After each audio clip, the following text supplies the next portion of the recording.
see what is main verb. Main verb describes the action of the subject. Main verb Mule subject काय क्रिया करतो हे आपल्याला समजते.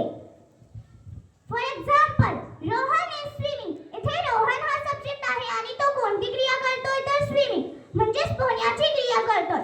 In short we will say that verbs action which we do. For example, eat, read, write, jump, run. हे सगळे action verb आहे. Just by more example, children read the books regularly. Can anybody tell which is verb in this sentence? The correct answer is reading because we will see which is action is going on of reading. Main verb can stand alone in the sentence. For example, car stop. इथे car हा subject आहे आणि ती कोणत्या स्थितीत आहे तर stop म्हणजे थांबलेली आहे.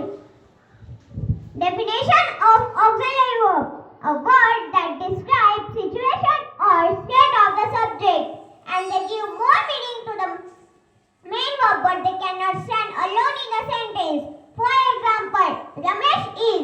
या वाक्यात रमेश हे सब्जेक्ट आहे आणि is हे हेल्पिंग वर्ब आहे. पण नुसतं हेल्पिंग वर्ब मुळे वाक्य पूर्ण होत नाही. Now look at the new sentence. Ramesh is playing.